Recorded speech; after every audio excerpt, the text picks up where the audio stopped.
네, 여러분 반갑습니다. 캠브리지 동아시아사 시간이 돌아왔습니다. 자, 우리 이번 시간에 지난 시간에 이어서 율령과 유교에 대해서 좀 자세하게 이야기를 해보도록 하겠습니다. 지난 시간에 잠깐 몇 가지 이야기를 했었어요. 그죠? 국가라고 하는 사회 단위가 등장을 하게 되면서 이 넓은 땅에 수많은 사람들이 함께 살게 되었을 때 그들 사회 내에 질서를 유지할 수 있는 하나의 인류적인 통치의 기준이 필요하다. 우리는 그것을 가지고 법과 제도라고 하는데 동아시아의 전통적인 사회에서는 율령이라고 하였다라는 거 이야기를 했습니다. 또한 법과 제도가 있으면 그것을 뒷받침해 줄 수 있는 통치의 사상이 필요하다라고 했는데 이 율령이라고 하는 법과 제도를 뒷받침해 주는 사상은 바로 유교 사상이었다라고 이야기를 하였어요. 그죠? 어쩌다가 이렇게 되었느냐? 전국시대 진나라의 법가적 개혁에서부터 정교한 법으로 국가를 통치하려는 시도가 이루어졌습니다. 문제는 진나라 때 만들어진 법과 제도는 법가 사상을 바탕으로 운영이 되어서 굉장히 어떠한 특징을 가졌다?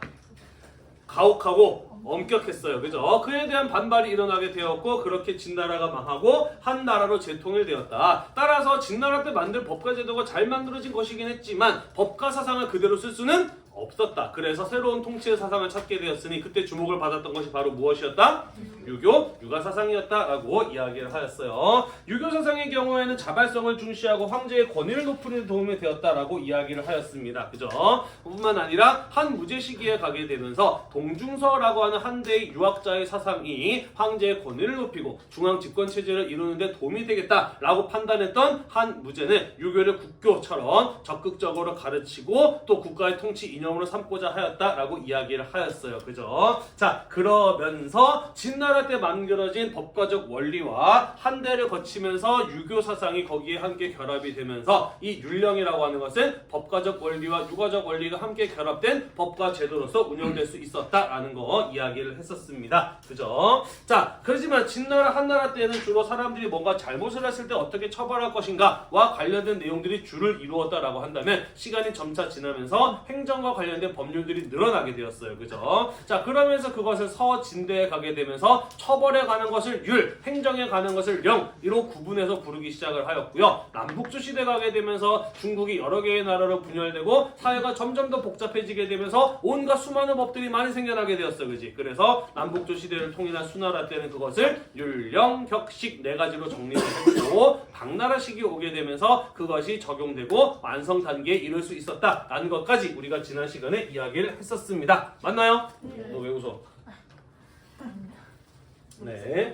자, 이어서 우리는 그렇다면은 수나라 당나라 시기에 운영되었던 법과 제도가 어떤 것이었길래 완성 단계에 이르렀다라는 이야기를 하는지 살펴보고요. 그 뒤에 이어서 다른 나라에는 이게 어떻게 전파가 되었는지 마저 이어서 살펴보도록 하겠습니다. 함께 보도록 할게요. 자, 일단은 수나라 당나라의 령에 대해서 이야기를 해볼게요. 예전 교과서에서는 율도 들어가 있었는데 동아시아사의 분량이 줄어들면서 율은 쏙 빠지고 령만 남게 되었네요. 즉 수당은 국가를 어떻게 운영하였는가 그들의 행정 제도에 대해서 이야기를 해보도록 하겠습니다. 일단은요, 당나라의 중앙관제, 편의상 그냥 당나라라고 할게요. 당나라의 중앙관제는 우리가 한국사 시간에도 많이 들어봤죠. 삼성 육부제였다라는 것입니다. 황제가 명령을 내리면 중서성에서는 그 황제의 명령을 어떻게 처리할 것인가 계획을 세워요. 그럼 문화성에서 해도 되는지 안 되는지를 심의한 다음에 자, 해도 된다라고 하게 되면은 상서성으로 넘깁니다. 그러면 상서성은 이호, 예병, 형고, 인사관리, 돈관리, 외교와 교육, 군사, 법적인 판단, 건축 이렇게 각각의 업무를 하는 부서에서 이 명령을 어떻게 수행할 것인가를 세운 계획에 따라서 그 행정적인 일들을 처리한다라는 거죠. 그리고 그것이 보고되는 형태로 운영되는 기구였다라는 것입니다. 이해가 되시나요? 네. 요거 굉장히 잘 만들어진 것이라고 볼 수가 있어요. 왜냐면 오늘날 우리나라가 오늘날 현대시대의 국가들이 운영되는 것과 크게 별반 다르지 않아요. 옛날에는 황제 지배체제였으니까 명령을 황제가 내리지만 우리는 민주주의 국가이기 때문에 명령은 누가 내리나요? 국민이 내리죠. 국민이 뽑은 국회의원들이 국회에서 요거 해도 될지 이 법 만들어도 될지 안 될지 논의한 다음에 심의해서 통과시키면 행정부에서는 대통령을 중심으로 해서 각 정부 부처의 장관들이 임명이 되고 각 정부 부처를 통해서 일들을 처리하게 되잖아요. 그죠? 따라서 이 구조의 경우에는 오늘날 정부 기구와 비추어 봐도 전혀 손색이 없을 정도로 굉장히 잘 만들어진 통치 조직이었다라는 거예요. 이해가 되죠? 네, 뿐만 아니라 관리들의 잘못과 잘잘못을 따지고 감찰을 하는 어사대라든지 문서 관리하는 비서성이라든지 이런 것들이 제대로 돌아가게 하기 위해서는 우수한 인재들이 필요해요. 그들을 길러낼 수 있는 국자감 같은 교육기관도 함께 들어 있었다라는 것이죠. 따라서 이러한 통치 조직을 가지고 있었던 당나라의 경우에는 황제가 강력한 힘을 가지고 나라 전체를 효과적으로 지배하고 운영해 나갈 수 있었다라는 거예요. 이런 게 뭐다? 선진문물인 거예요. 이런 거를 받아들여야 다른 나라들도 발전할 수 있었다라는 것이죠. 이해가 되시죠?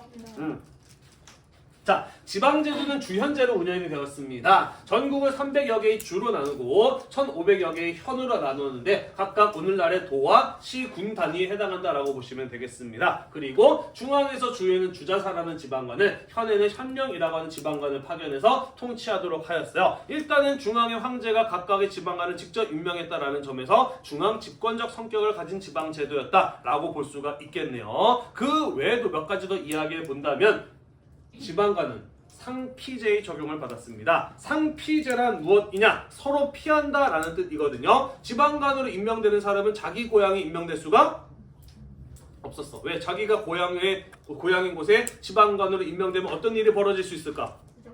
그렇죠. 거기 가면은 자기 가족들, 자기 친구들 다 있어요. 그죠? 야, 나 이거 좀 해줘라고 이야기를 하면은 거절하기가 무척이나 어려울 수 있습니다. 그죠? 뿐만 아니라 자기가 나라고 자란 동네이기 때문에 누가 돈이 많고 누구 약점이 뭔지도 잘 알고 있어요. 그죠? 그런 것들을 이용해서 나쁜 마음을 먹으면 잘못을 저지를 수도 있는 겁니다. 그죠? 그래서 그런 일을 방지하기 위해서 자기 고향이 임명되지 않는 상피제였고요. 또 한 번 임명되었는데 5년, 10년 오래 있다 보면 또 그런 관계가 만들어질 수 있어요. 그죠? 그래서 임기 딱 3년으로 정해놓고 한 번 임명된 곳에는 다시 임명되지 못하도록 하는 원칙 같은 것들을 만들었다라는 것이죠. 이해가 되시죠? 이런 게 뭐다?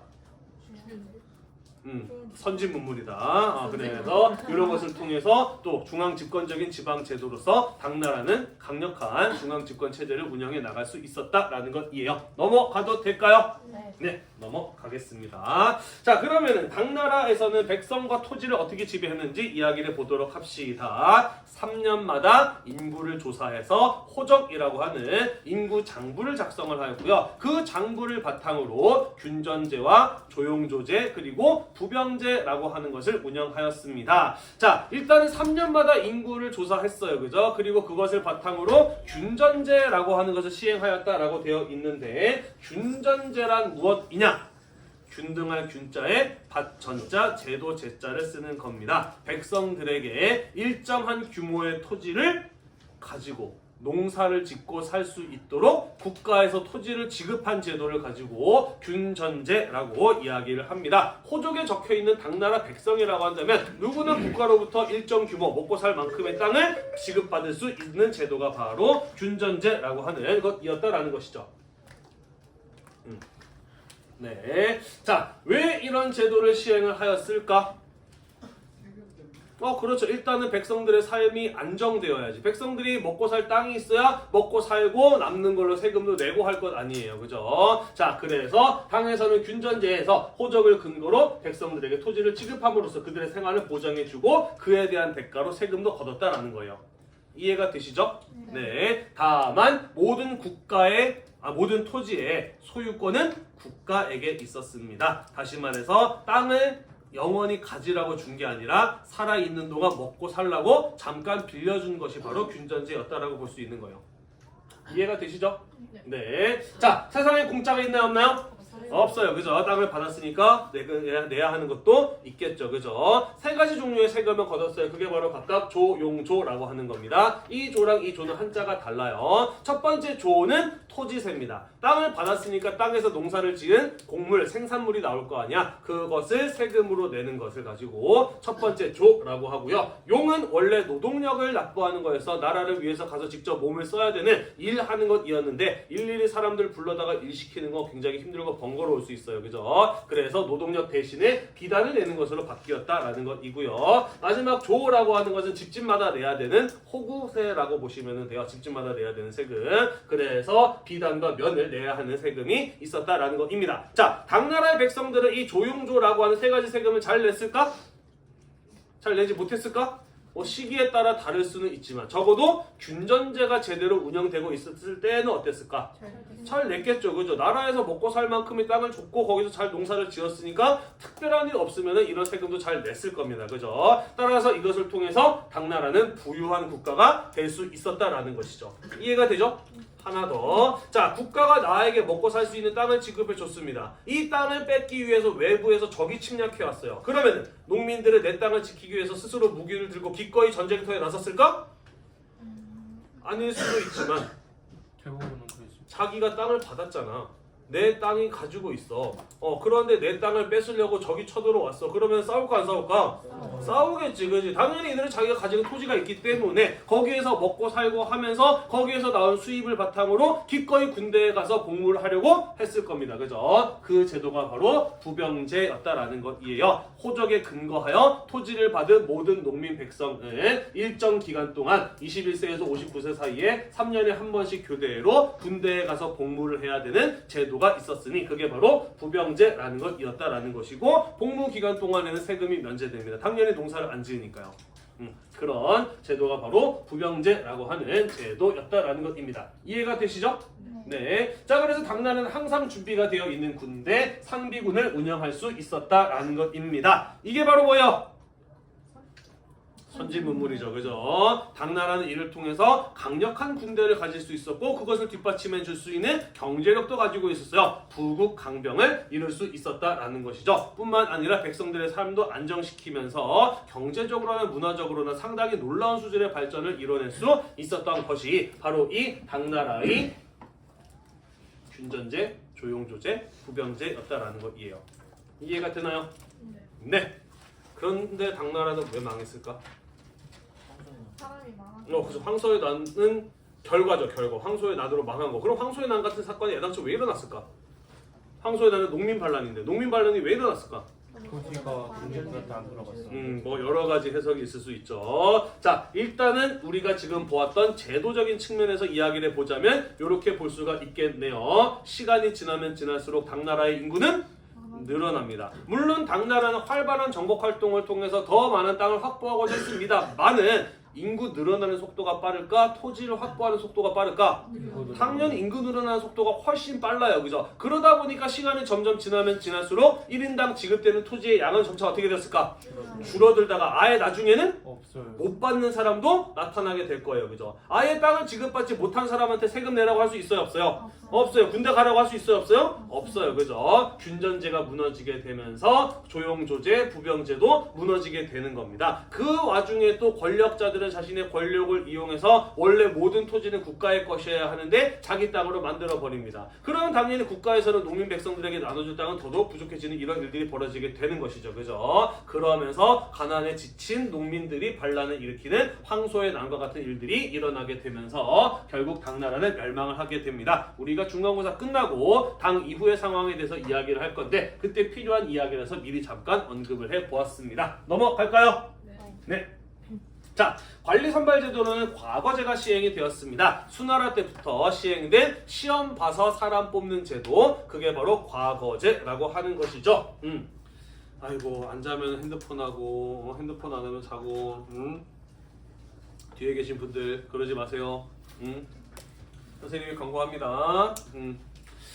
자, 과거제라고 하는 것은 방금 선생님이 이야기한 것처럼 시험을 통해서 유교적 교양과 지식을 평가하고 능력을 검증받은 인재를 뽑는 제도다라고 볼 수가 있겠습니다. 자, 물론 유교가 국가의 통치 이념으로 사상으로 채택이 된 것은 한나라 때부터였기 때문에 한나라 때부터 유교적 교양과 지식을 갖춘 인재를 뽑으려는 시도는 있었어요. 그런데 어떤 방식이었나요? 향거리선제라고 해서 그죠? 추천하는 방식이었어요. 그지? 그러다 보니까 어떤 문제가 발생을 하였나요?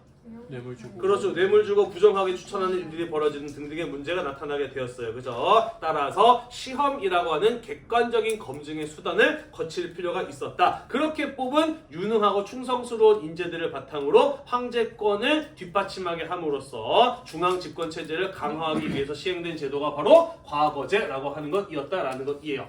이해가 되시죠? 수나라 때부터 처음 시작되면서 당나라로 이어졌고 이후에 동아시아 각국으로 퍼져나가게 되었던 관료선발 제도가 바로 과거제였다라고 볼 수가 있겠습니다. 두 과목이 있었어요. 진사과라고 해서 논술 시험이 있었고요. 명경과라고 해서 유교경전의 내용을 테스트하는 두 종류의 시험이 있었습니다. 어느 쪽이 좀 더 빡셌느냐? 네, 진사과가 훨씬 더 빡센 편이었어요. 명경과는 30세에 합격해도 늦다라 그랬고 진사과는 50세에 합격하면 빠르다라고 이야기를 했어요. 뭐 그런 거 정도 이해해 두시면 될 것 같습니다. 자, 목적은요, 황제권 강화하여 방금 이야기했던 것처럼 귀족 세력들을 견제하기 위해서 충성스럽고 유능한 인재들이 황제권을 뒷받침할 필요가 있었다라는 거 이야기를 했습니다. 자, 또한 시험 봐서 사람 뽑으려면은 시험 보기 전에 뭐부터 해야 돼? 가르쳐야지.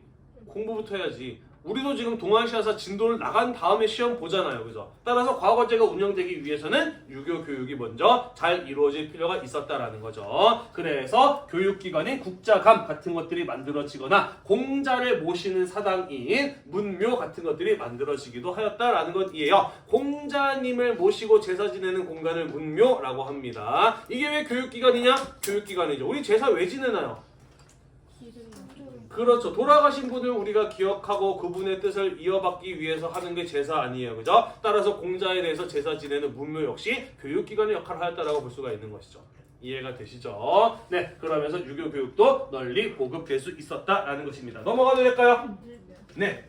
자, 그래서 이렇게 수당시대에 만들어진 율령체제의 경우에는 무엇이었기 때문에 오늘 벌써 세 번째 얘기했는데 선진문물이었기 때문에 동아시아의 주변 국가들은 그것을 적극적으로 받아들이고 자기 나라에도 적용하고 그렇게 자기 나라의 발전을 이끌어 나가고 싶었다라는 것입니다. 자, 그러면서 고구려에는 태학, 신라에는 국화, 발해에는 주자감, 일본에는 대학요와 같은 유학교육기관이 만들어졌던 것처럼 주변 국가 민족에서는 당나라로부터 선진문물을 받아들여서 국가체제를 정비하고 유학을 장려하고 교육기관을 설치하는 등의 모습을 보였다라는 것입니다.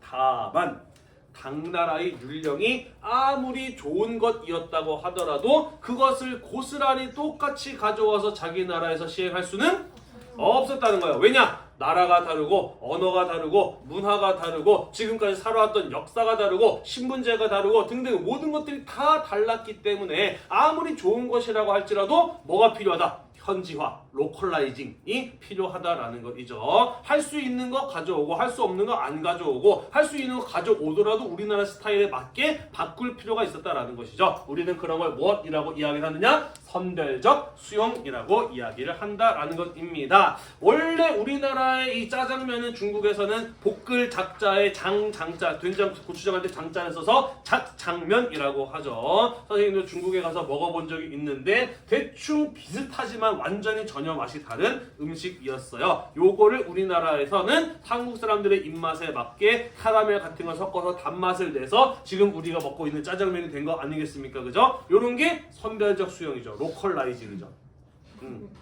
문화에서는 모든 문화들은 수용 과정에서 이러한 변화가 일어나게 되는데 율령 역시도 마찬가지였다라는 것이에요. 넘어가도 될까요? 네, 넘어가겠습니다. 자, 그래서 어떤 걸 받아들이고 어떤 거는 받아들이지 않았고 변형시켰는지 선생님이 여러분들 교재에도 나와 있는 것처럼 나누어서 정리를 해놨어요. 자, 일단은 수나라 당나라에서 율령 체제가 완성되기 이전에도 율령은 중국의 중앙 집권화를 위해서 만들어지고 운영되고 있는 상태였기 때문에 삼국 통일 이전에도 고구려, 백제, 신라의 경우에는 수당 이전의 율령을 받아들여서 중앙 집권화를 이루고자 하는 시도가 있었다라는 것이죠. 한국사 시간에 여러분 대충 배웠어요. 그죠? 고구려의 소수리왕, 백제의 고이왕, 신라의 버풍왕 때 뭐 율령을 반포하고 불교를 공인하고 이런 거 외웠었잖아요. 그죠? 그런 과정들이 이미 있었다라는 것입니다. 그러다가 통일신라 시기에 오게 되면서 본격적으로 당나라의 완성된 율령의 형태를 받아들이고 적용하는 모습들이 나타나게 되었다라는 것이에요. 이해가 되시죠? 자, 그러면서 당나라의 국자강화 같은 유학교육기관인 국학 같은 게 신라에 세워지기도 하였던 것이고요. 당나라에서 호적을 작성해서 그것을 기준으로 세금을 부과했던 것처럼 신라에서는 무엇을 만들었다? 신라 촌락 문서라고 하는 것을 다른 말로 신라 장적 민족 문서라고도 하는데 그것을 만들었다라는 것이에요. 이것도 선생님이 지난 한국사 시간에 꽤나 자세하게 설명했는데 배운 기억 나나요? 일본의 나라현에 도다이사라고 하는 큰 절이 있고 거기에는 정창원 쇼소인이라고 하는 일본 천안 가문의 대대로 내려오는 보물 창고가 있다. 거기에서 신라로부터 선물 받았던 불경 세트가 발견이 되었는데 그렇죠. 그 불경 세트에 포장지로 쌓여있는 종이를 벗겨봤더니 거기에 뭔가 많이 써있었더라. 그 내용이 뭔가 읽어봤더니 통일신라에서 서원경 부근에 4개의 촌락에 몇 명이 살고 있으며 여기엔 땅이 몇 평이며 거기에는 나무를 어떤 걸 심고 가축을 몇 마리 기르고 있는지 모든 경제적 가치에 대해서 꼼꼼하게 조사해서 적어놓은 문서가 나왔더라라는 것이죠. 이것을 통해서 신라의 경우에도 당과 마찬가지로 백성과 토지에 대한 재산에 대한 정확한 파악이 이루어졌고 그것을 근거로 체계적으로 세금을 거뒀구나 라고 하는 것을 알 수 있었다라는 것이죠. 그럼 이것도 기억날라는 이게 왜 포장지로 쓰였지? 너무 귀해. 귀하게 됐고요. 또 그럼 다른 종류로 싸면 안 되나? 그때는 그냥 버리다시피 이걸로 싸면은 되겠구나 했는데 시간 지나니까 좀 귀해진 것 같아요. 맞는 내용이 조금 들어있기는 한데 기억하는 사람 없나요? 많이 있어. 네. 몰랐나? 3년마다 작성이 됐잖아. 그러니까 3년 전에 작성된 거는 필요 없어, 그지? 그러니까 종이가 귀하니까 그걸로 이제 포장지로 다시 쓴 거야, 재활용한 거지.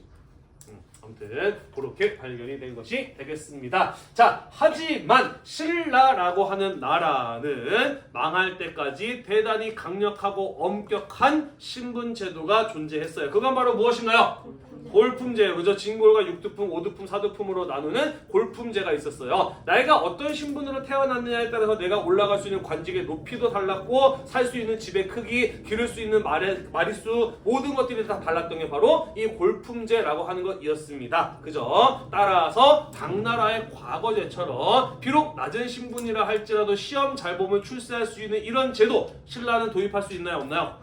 없어요. 그죠? 그래서 골품제에 따라서 기존의 관직체계, 관직은 원래의 것 그대로 유지를 하였고요. 과거제도 시행되지 않았다라는 것입니다. 다만 능력 있는 인재를 검증해서 제대로 뽑을 수 있다면 신라도 좋을까? 좋겠지, 그지? 그래서 과거제를 일부 변형시켜서 새로운 제도를 시행하였으니 그게 바로 무엇이었다? 독서 3품과라고 하는 제도였다. 이 신라의 유학교육기관인 국학에서 공부하는 학생들을 대상으로 유교경전의 내용을 얼마나 잘 이해하고 있는지를 테스트해서 그 수준을 참고하여 사람을 뽑는 제도가 바로 독서 3품과였다라는 것이에요. 뭐 여러 가지 해석이 가능해요. 그러니까 육두품 같은 조금 낮은 귀족들을 대상으로 능력 있는 인재를 뽑기 위한 제도였다라는 해석이 있기도 하고요. 아니면 어차피 이거 시험 보는 게 그렇게 중요하지 않았어. 그래서 진골 귀족들 중에서 그래도 조금 똑똑한 놈, 더 멍청한 놈을 가려내기 위한 제도였다라는 분석이 있기도 한데요. 어찌되었든 이 독서 3품과 내가 시험을 굉장히 잘 봤다고 하더라도 내 시험 성적과 나의 출신 성분 중에서 나의 신분 중에서 신라에서는 뭐가 더 중요했다? 신분이 훨씬 더 중요했다라는 거예요. 그래서 독서 3품과로 뽑혔던 사람들 중에서도 그렇게 막 출세하고 하는 사람들은 없었던 모양이에요. 실질적인 업무를 담당하는 관인, 대체로 중하급 관리쯤 됐었던 것 같아요. 아니면 지방 관리나 이런 사람들을 일부 뽑는데 사용된 것이 바로 독서 3품과였다라는 것이죠. 이런 것들이 선별적 수용이다라는 겁니다. 넘어갈까요? 네. 자, 신라보다 늦게 나왔던 발해의 경우에는 뭐 기존의 것이 크게 강하게 규정되지 않았었던 모양인지 모르겠습니다만은 어찌되었든 당나라의 것을 조금 더 거의 그대로 받아들이는 모습을 보이기도 하였어요. 그래서 중앙관제로는 삼성육부제를 시행을 하였고 지방제도로는 주현제를 시행하였다. 그리고 이름은 다르지만 주자감이나 문저검과 같은 교육기관을 설치하였다라는 점은 당나라와 크게 다르지 않은 모습이라고 볼 수가 있겠네요. 하지만 발해도 당나라랑 완전히 똑같을 수는 없었기 때문에 일부 변형시켜서 독자적으로 운영된 체제가 있었다라는 것입니다. 자, 예를 들자면은요, 똑같이 삼성육부제이지만 명칭이 달라요. 당나라에서는 삼성을 중소성, 문화성, 상서성이라고 했는데 발해에서는 중대성, 선조성, 정당성이라고 했네요. 그리고 삼성에서도 나름 자기들 간에 위아래가 있어요. 당나라의 삼성에서는 중소성이 넘버 원입니다. 그 다음에 문화성, 상서성으로 이어지는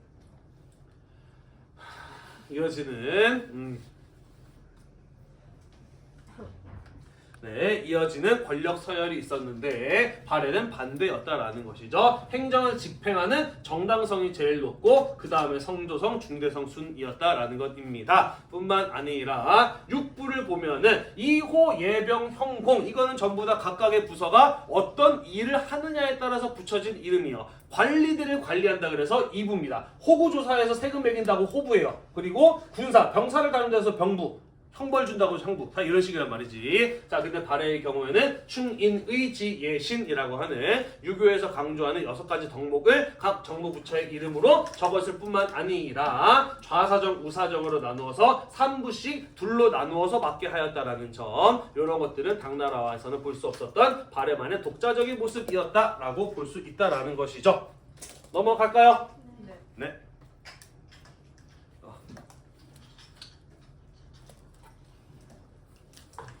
자, 일본도요 7세기 후반부터 율령제를 받아들이기 시작을 합니다. 그러다가 다이카 개신을 통해서 다이호 율령을 반포하게 돼요. 자, 우리 예전에 잠깐 이야기했었는데요. 일본의 최초의 통일국가였던 야마토 정권의 경우에는 호족 연합 정권으로 출발하였다라고 이야기를 했습니다. 왕이 있어도 지방 호족들이 힘이 굉장히 강해서 왕권이 상대적으로 약한 편이었다라고 이야기를 했어요. 이러한 상황을 극복하기 위해서 쇼토쿠 태자 같은 사람이 불교를 적극적으로 받아들여서 왕의 권위를 높이는 데 이용하고 이런 일들이 벌어졌던 거 아니겠어요? 배운 기억 나죠? 그죠? 네. 그 뒤로도 계속해서 중국의 선진 문물, 한반도의 선진 문물을 받아들이면서 일본도 중앙 집권적인 국가로 거듭나고자 하는 노력들이 이어졌던 겁니다. 그러면서 일본을 중앙 집권적 국가로 개혁하기 위한 정치 개혁의 사건이 일어나게 되었으니 그게 바로 무슨 사건이었다? 645년에 다이카 개신이라고 하는 사건이었다. 이 다이카 개신을 통해서 중앙 집권화를 추구해 나가게 되고 그 결과 당나라랑 비슷한 율령을 반포하게 되었으니 그 일본의 율령을 일컬어 무엇이라고 한다?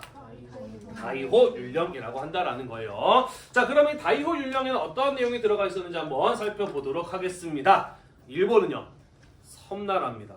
그리고 당과의 거리도 발해나 신라보다 더 먼 나라죠. 그죠? 역사적으로도 조금 더 신라랑 발해보다 더 많은 차이가 났던 것으로 보입니다. 그래서 삼성육부제를 많이 변형시켜서 이관팔성제라고 하는 것으로 운영을 해요. 이 관이라고 하는 두 개의 관으로 끝나는 상급 행정기구를 두었습니다. 각각 제사를 담당하는 신기관과 행정을 담당하는 태정관이었고요. 태정관 아래에는 좌변관, 우변관이라고 해서 중급기관이 있었고 각각의 4개씩 실무를 담당하는 부서를 두었는데 부로 끝나지 않고 이것을 또 성이라고 부르고 있네요.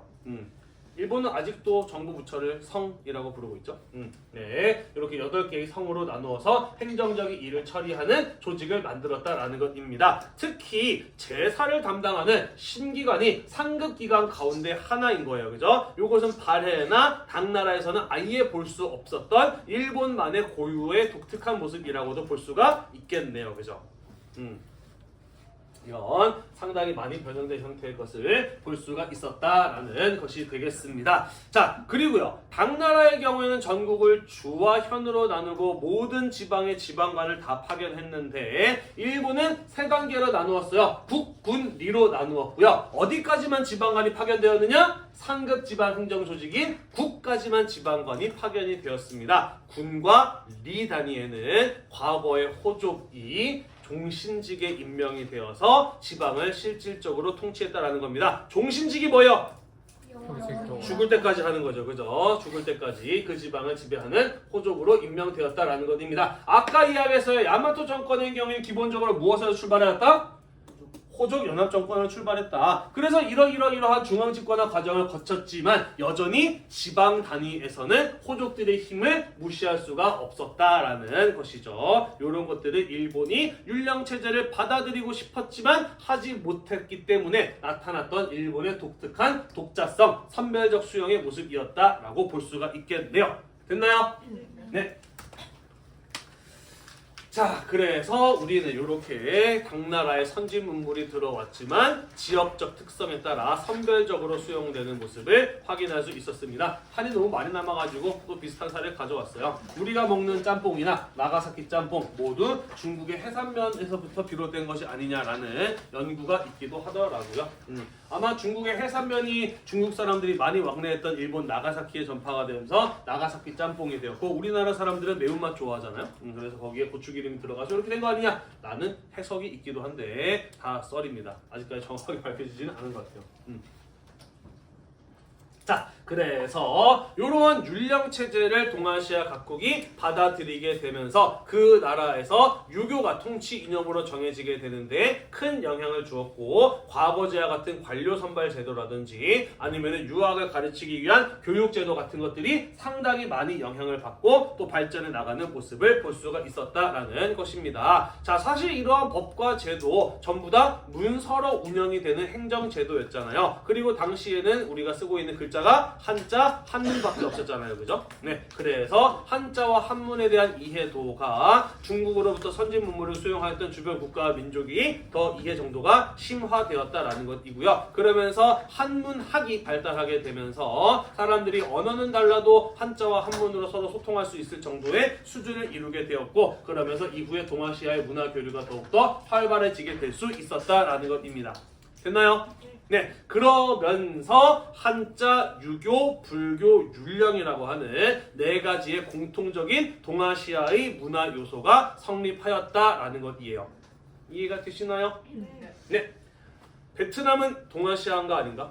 동북아시아인가 동남아시아인가? 동남아시아. 동남아시아로 우리는 지리적으로 분류를 하죠. 그죠? 하지만 예전 동아시아사 교과서에서는 베트남의 역사도 들어 있었어요. 내용을 축소하면서 빠졌습니다. 왜냐? 베트남도 지금은 안 쓰지만 한자 썼고요. 유교를 가르쳤고요. 불교를 믿었고요. 율령을 받아들였기 때문이에요. 그래서 베트남도 동아시아의 문화권 안에 들어가 있었던 적도 있습니다. 지금은 좀 많이 달라지기는 했죠. 그죠? 자, 그래서 우리 네 가지 중에 세 가지 배웠네요. 뭐 안 배웠나요? 불교 아직 얘기 안 했네요. 그죠? 다음 시간에 불교라고 하는 공통의 문화 요소 가운데 마지막 이어서 살펴보고요. 끝나거든 시험 대비 내용 정리 한번 하는 것으로 마무리 짓도록 하겠습니다. 오늘도 공부하느라 대단히 고생이 많으셨고요. 이 수업 영상이 여러분들의 동아시아사 공부에 도움이 되셨다면 구독과 좋아요 잊지 말고 눌러주세요. 수고했습니다.